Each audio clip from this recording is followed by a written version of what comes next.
Mirada Económica. Muy buenas tardes, ¿cómo están ustedes? Bienvenidos a Mirada Económica, esta sección donde cada jueves ponemos el foco en las informaciones económicas y cómo afectan nuestra vida. Y comenzamos hablando de la inflación, que también está afectando a las salas cuna y a los jardines infantiles. Según un estudio de Sodexo, las matrículas y mensualidades aumentarían su valor llegando a un promedio que superaría los 400.000 pesos. Un importante incremento para el gasto familiar, pero que muchas veces no se puede eludir. Útiles escolares, matrícula, mensualidad, te cobran todo. Está bastante cara la educación. Están hablando sobre 200.000 pesos en puros materiales, o sea, más la mensualidad. No, muy caro todo. Calificativos que tras el proceso inflacionario se han reiterado. El costo de la vida no da respiro y ahora también golpea a las salas cunas y jardines infantiles. En el caso nuestro, una es la alimentación. Como nosotros damos servicio de alimentación completa, los costos han subido. Y además la energía. Nosotros, por ejemplo, nuestro establecimiento tiene aire acondicionado en todas sus salas y también sube la energía. Además de eso, considera también que suben los sueldos. Son algunas de las razones que han obligado a Sandra, dueña de una sala cuna y jardín infantil, a elevar la matrícula y mensualidad, aunque nos asegura que para este año está haciendo un esfuerzo en el cobro. Debería subir un 13%. Nuestros aranceles van desde los 380.000 pesos a 410.000 pesos. Todo depende del horario del menor que esté acá. Igual nos asusta, o sea, cuando le decimos al papá nos pone una cara y al final nos asustamos y que entre que se vaya, mejor lo subimos un 10. Según un estudio realizado por Sodexo, en promedio, estos establecimientos tuvieron un alza cercana al 10%.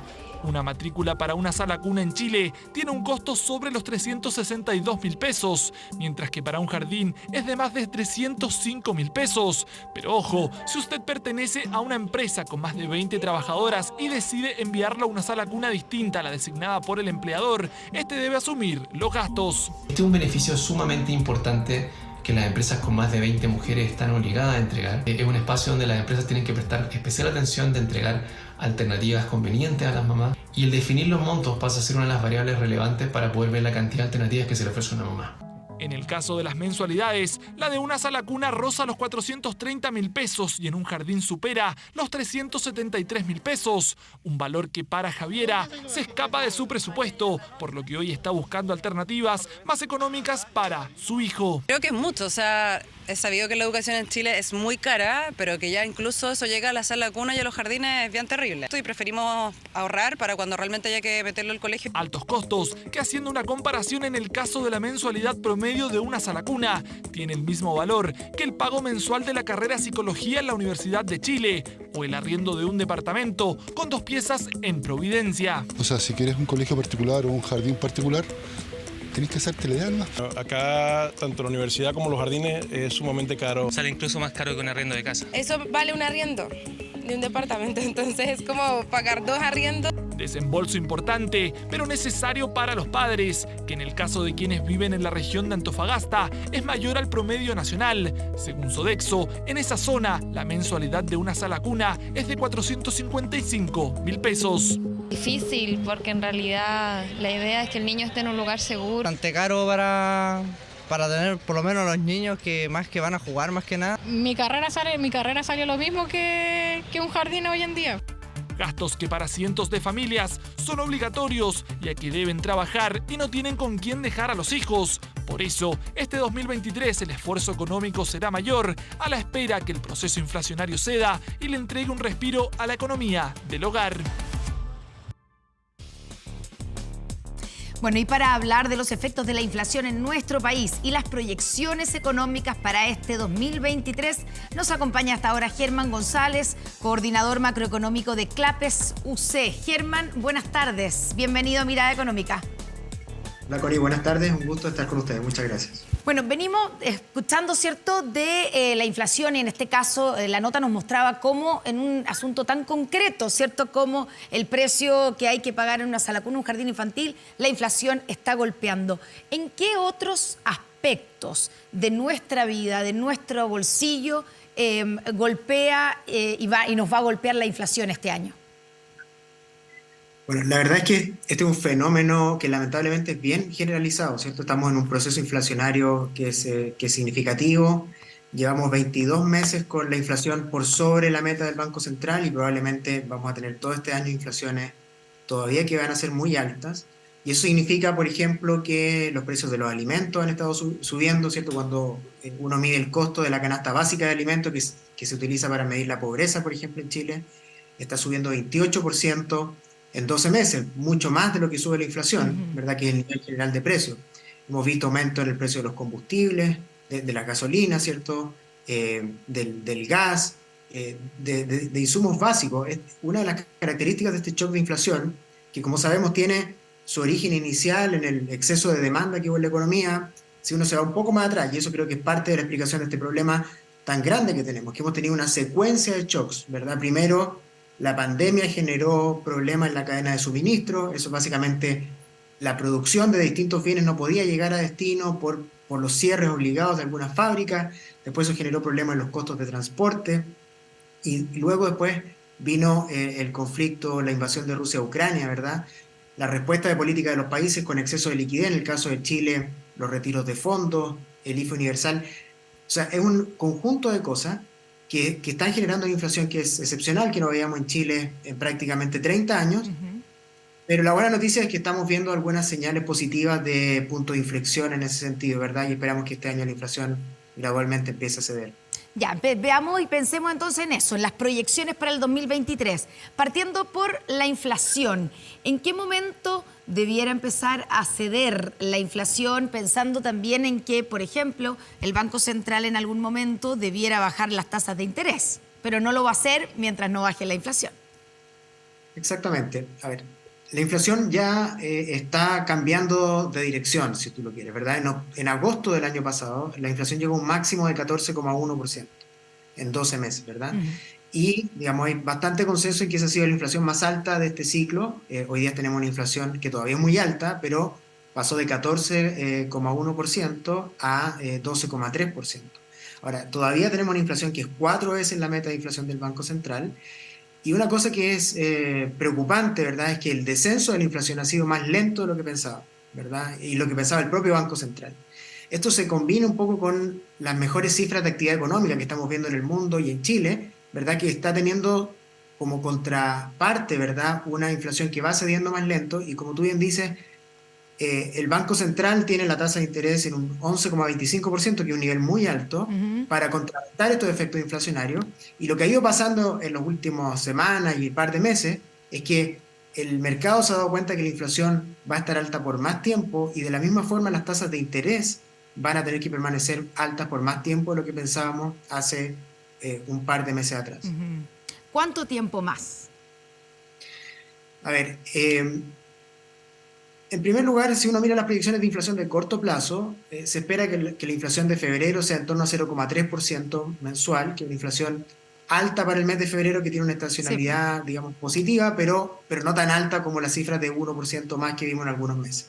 Entonces, en febrero tendríamos, de acuerdo a las expectativas, una moderación de la inflación, pero luego viene el mes de marzo, que tiene varios precios que se reajustan estacionalmente durante ese mes, varios de los aranceles, ¿verdad?, de las entidades de educación, está, digamos, algunos reajustes de los permisos de circulación, etcétera, que entran ahí, y por lo tanto para marzo se espera una inflación de nuevo de 1%. ¿Verdad? Entonces, y eso nos va a mantener con una inflación, digamos, hasta abril, creemos nosotros, por sobre 10%. Y el Banco Central en ese contexto no tiene espacio para bajar las tasas de política monetaria. Es decir, esperamos que en las próximas 2 reuniones la tasa se mantenga en 11,25.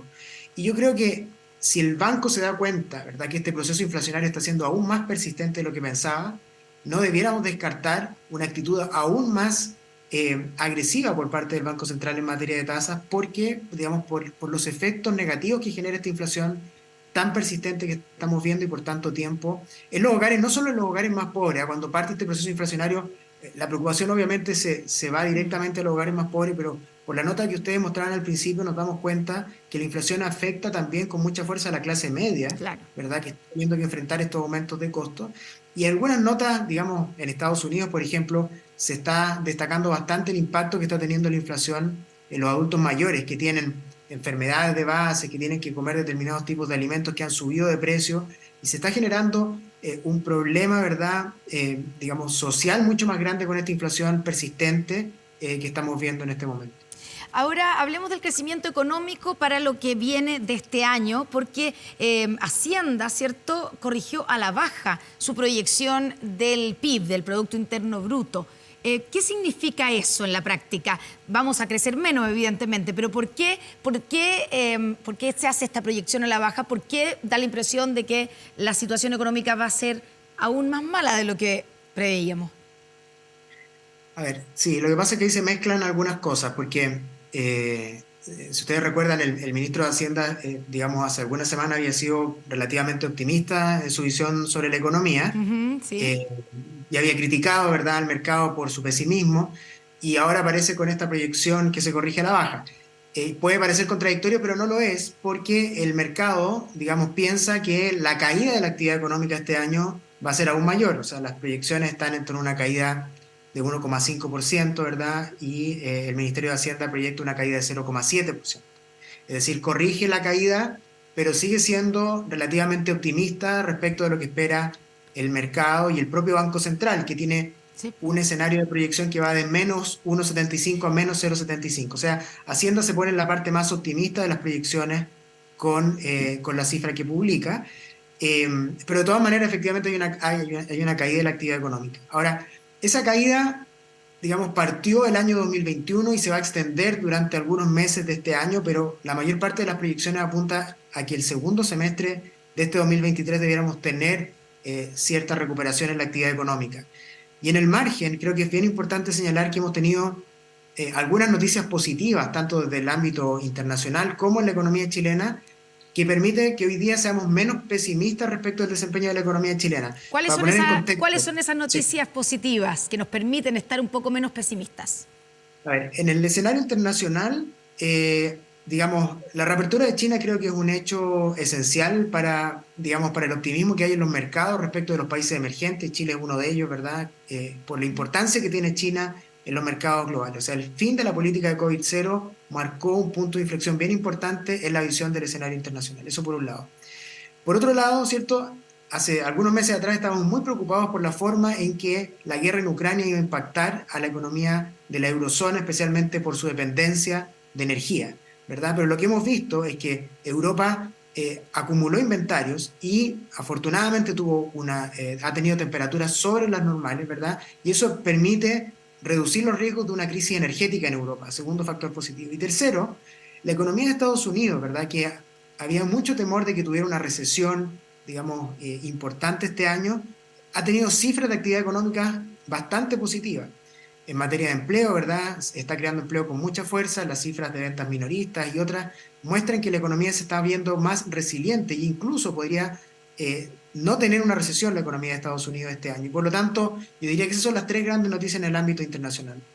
En el ámbito interno, digamos, uno puede tener distintas visiones políticas respecto de la Constitución, pero lo concreto para los mercados y desde el punto de vista económico es que el rechazo de la propuesta constitucional en septiembre generó un mejor ambiente, un cambio positivo en las expectativas de inversionistas nacionales e internacionales respecto de no solo el debate constitucional que se va a producir este año, sino que también respecto de otras reformas, ¿verdad?, como la reforma tributaria, de pensiones, que van necesariamente a tener una moderación después del resultado del plebiscito del 4 de septiembre del año pasado. Yo creo que esas han sido noticias que en el margen permiten hoy día, por ejemplo, descartar escenarios de caída de la actividad económica de hasta 2% que se tenían hace algunos meses atrás, y hoy día se piensa en una caída más moderada, o incluso algunos economistas hablan de que la economía podría crecer un poco. Sí. Ahora, lo concreto es que la economía está virtualmente estancada desde inicios del año 2021. Y eso, junto con una inflación muy alta, es una combinación bien negativa. O sea, yo creo que no podemos estar conformes con una economía que no crece y con una inflación de 2 dígitos. Creo que eso es una combinación muy negativa, especialmente para los hogares más vulnerables. Germán, te pido que te quedes con nosotros aquí en Mirada Económica. Vamos a hacer una breve pausa, vamos a saludar a nuestros auspiciadores y ya estamos de vuelta con más. Construir un mejor futuro está sucediendo ahora. Recursos como el cobre que produce BHP en Chile ayudan al mundo a reducir las emisiones de carbono y a acelerar el desarrollo económico responsable. El futuro está aquí. Descubre cómo en bhp.com/mundo mejor. Pausa, ya estamos de vuelta con más Mirada Económica.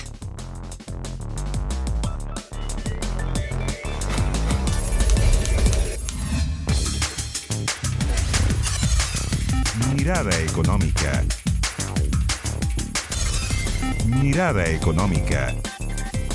Estamos de vuelta aquí en Mirada Económica. Estamos conversando sobre las proyecciones económicas para el 2023 con Germán González, coordinador macroeconómico de CLAPES UC. Estamos de vuelta, Germán. Retomemos la parte del crecimiento económico, esta combinación, ¿cierto?, terrible que hemos tenido, o una combinación como la tormenta perfecta que hemos tenido durante el año pasado, que es como alta inflación y bajo crecimiento, ¿cierto? Supuestamente, estos primeros meses van a estar con un decrecimiento, pero en algún momento vamos a volver a crecer. Y las perspectivas y las proyecciones que están teniendo desde la autoridad económica, de institutos como el Banco Central, son un poco más positivas que todo lo negativo que se habló en 2021. En 2022 hablamos y escuchamos muchas veces que se venía un 2023 terrible. ¿No va a ser tan terrible como se dijo? No, la verdad es que efectivamente pensamos que no va a ser tan terrible. Básicamente los escenarios más negativos que se preveían en algún momento hoy día se ven menos probables. Y eso, como comentaba antes, es tanto porque hay cierta mejora en el escenario internacional, donde, como decía, China es un factor, y su reapertura es un factor muy, muy relevante. Este año 2023 se espera que China sea el motor del crecimiento de la economía mundial. El año pasado, por ejemplo, China creció 3%. Este año las proyecciones apuntan a que China va a crecer entre 5 y 6%. ¿Verdad? Es un cambio bien importante y tiene mucho que ver con esta reapertura de la economía. Y eso nos afecta directamente a nosotros en términos de que es nuestro principal destino de exportaciones. Lo principal socio comercial, efectivamente, ¿verdad? Y entonces eso también ha permitido que el precio del cobre se recupere. Y bueno, básicamente que China crezca más nos impacta directamente, pero también indirectamente por sus efectos sobre otras economías de Asia, ¿verdad? Y del resto del mundo, porque básicamente es un demandante de productos muy, muy grande y que está en una etapa hoy día completamente distinta, enfocándose en un mayor crecimiento este año. Entonces, y eso, digamos, de alguna manera se combina con menores riesgos de recesión en Europa y en Estados Unidos, que en algún momento se veían como mucho más inminentes. Pero la contraparte de esto, que creo que es importante tenerlo en claro, es que este mejor escenario externo nos toma con un escenario de inflación todavía muy alto. Entonces, va a costarle mucho más al mundo y a Chile también bajar la inflación. Y eso significa que los bancos centrales, ¿verdad?, van a tener que mantener tasas más altas por más tiempo o eventualmente seguir subiéndolas, ¿verdad?, para contener la inflación, porque esta, digamos, recuperación, que es buena desde el punto de vista de la actividad, genera efectos también al alza sobre los precios. Claro, genera presión inflacionaria. Por lo tanto, podemos esperar que en la próxima reunión de política monetaria del Banco Central no baje la tasa de interés como en algún minuto se pensó. Efectivamente, todavía, digamos, no están las condiciones como para que el Banco Central inicie un proceso de baja de tasas de interés. Digamos, y el mercado ya lo tiene internalizado de esa forma.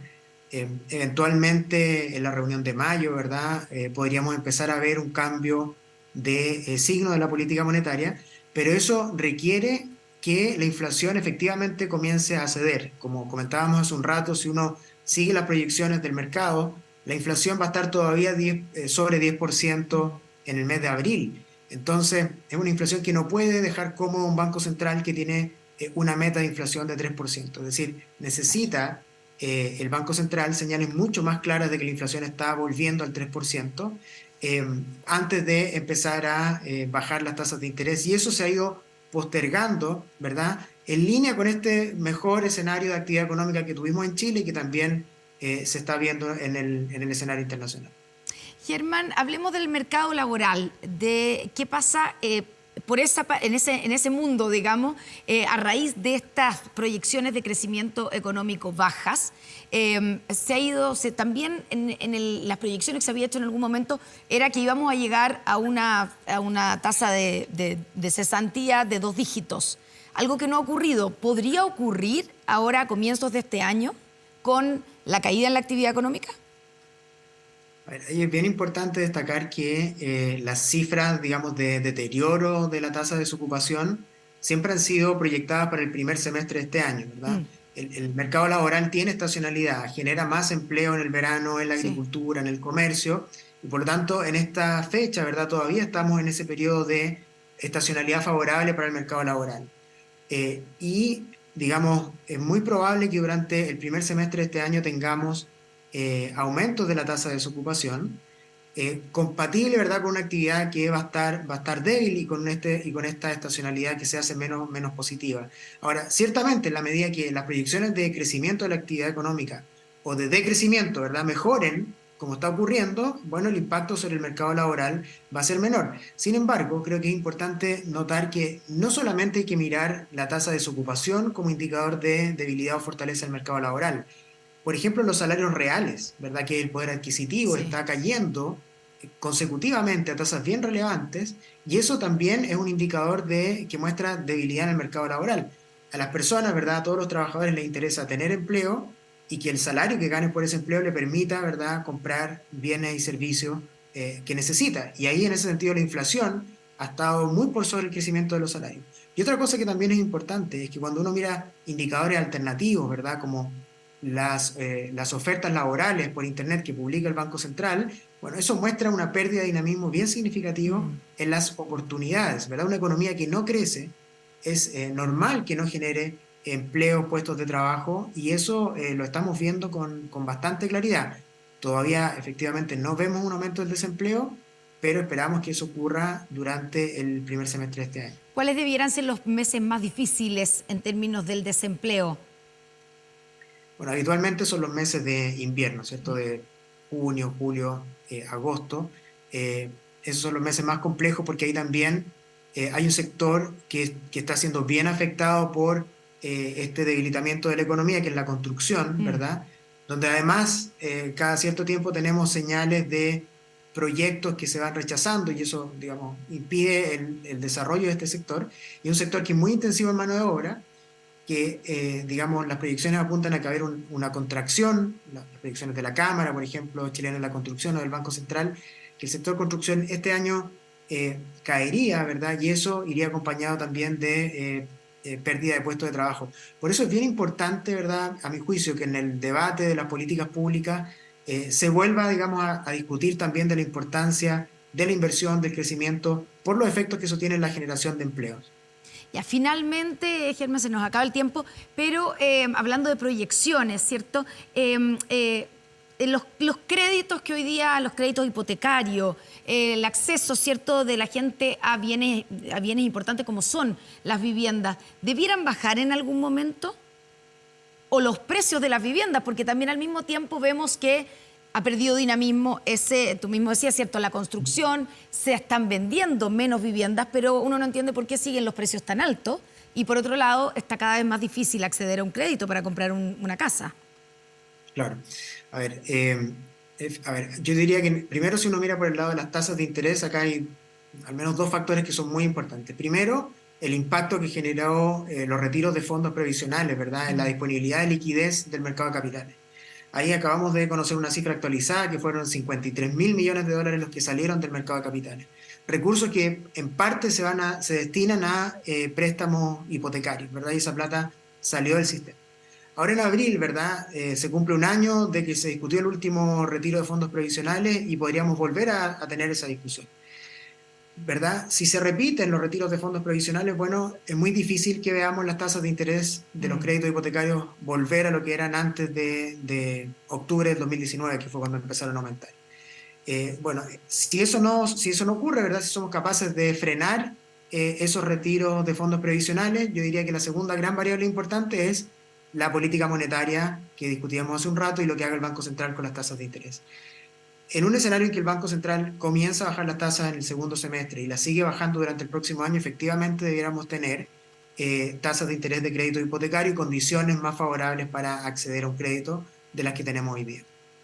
Germán González, coordinador macroeconómico de CLAPES UC, gracias por estar hoy día aquí en Mirada Económica con nosotros. Muy buenas tardes. Muchas gracias por la invitación. Muy buenas tardes. Son las 6 de la tarde con 24 minutos. Terminamos aquí Mirada Económica. Vamos a hacer una pausa. Ya estamos de vuelta con más noticias en Noticias 24.